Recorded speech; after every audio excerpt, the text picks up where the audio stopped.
Could a pony car sized hot rod save Dodge? Yeah, I gotta ask the question because, well, I think that it could. There's a lot of chatter about the new Charger coming out that really isn't all that flattering. That vehicle is a full 6 inches longer than the Durango SUV. Yeah, not exactly small. And what a lot of Mopar fans are looking for is something that harkens back to their pony car roots, like the Cuda. See, back in the day, the Cuda was set out into the world to compete against the likes of Mustang and Camaro, and it did an amazing job.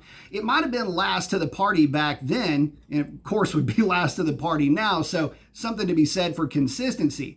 But it was still a legend in its own right and has commanded some of the highest legendary status that you can give for golden era muscle cars. But in this case, this was a car that was really put together to compete in SCCA road racing, and compete well it did. And moving from that, you had a rivalry that was built in that would last through 1974. But taking all of that away, could the Cuda make a comeback and save Dodge from, well, the impending doom of the new Charger? And if so, what would my wish list be for performance layouts? Well, let's dive into it. So, first of all, it'd have to be smaller, somewhere between, say, 3,500 and 3,800 pounds. Now, keeping in mind that Stellantis has made it clear that putting a V8 in any car platform seems to be out of the question. We can talk about V8s, but for the moment, let's just talk about this car with the Hurricane complement of engines, the standard output and the high output. So a car that would be roughly, say, 3,800 pounds with the high output variant would put that car significantly more powerful than the Mustang. That's a fantastic thing. But the cool trump card that Dodge could play here is all-wheel drive. It could just be an option, not necessarily mandatory with either engine. But the way that I see it is this. The lessons I learned back in the day is that if you hook, you book, and that's exactly what all-wheel drive gives you. And at these modern power plant levels of power production, even with the standard output, just rear-wheel drive is going to allow you to boil the tires for as long as you get bored with it. But the reality is, to get from point A to point B quick, all-wheel drive can't be beat. So let's add that to the mix. A solid 8-speed automatic, something that is underrated, like the HP90, would back up both of these engine combinations extremely well. But there's one other thing that I would like to see, and it doesn't have to come in all-wheel drive. It could only be a rear-wheel drive only option, and that is a manual transmission. Guys, I feel strongly about this.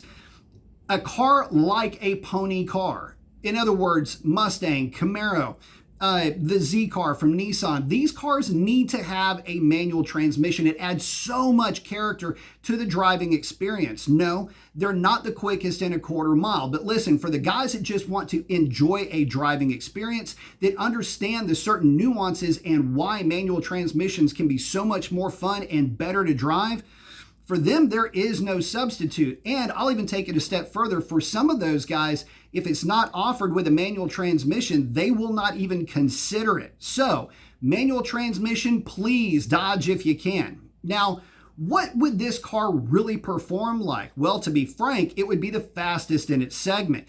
Even with the standard output, 420 horse and 470 foot-pounds of torque, in an all-wheel drive configuration, even the mighty Mustang is going to have a really world hard time to catch up with it. And if it did, by the time it did, you'd be eclipsing 3 digits. Any other of the other imports simply wouldn't be able to match it in terms of power. Add to that the high output variant, all-wheel drive, and now you've got yourself the makings for a car that would have 10-second quarter-mile capability on the street in the rain practically. I mean, this is the type of power and performance levels that you can reach with that type of technology, power, and drivetrain. So guys, I gotta ask, would you be a player with a car that would have that type of option list? Let's say the car checks in somewhere around $50,000 and you can kind of tier this up all the way into a halo type of a car for the brand. But let's say it starts off at $40,000 or $45,000 and caps at around $75,000. This could be the making of a legacy, and a legacy that is not without merit. Again, you've got cars like the Talon, the Stealth, and the cars of its day, the Skyline from overseas, which would end up being the GTR later on. You've got the Typhoon, you've got the Cyclone from GM, you've got the Grand National, the ultimate in muscle cars from the era, and it was a V6 with a turbo. You can see where this is going. It can set itself up with its own legacy, and it can win and it can beat these guys at their own game. Now listen, I understand for some of you guys a V8 or nothing, and I get that completely. If there is a new V8 in production, at least make sure that the platform will accept it. Make it front engine, rear drive only. That would probably be just fine for most Mopar fans. Give it a manual transmission option and watch that thing sell off of lots faster than they can make them. I believe this to be true, and if they could make this happen, I personally would be a player on one. But that's just my opinion. Post up your comments, let me know what you think about that, and I will catch you on the next one. Thanks again.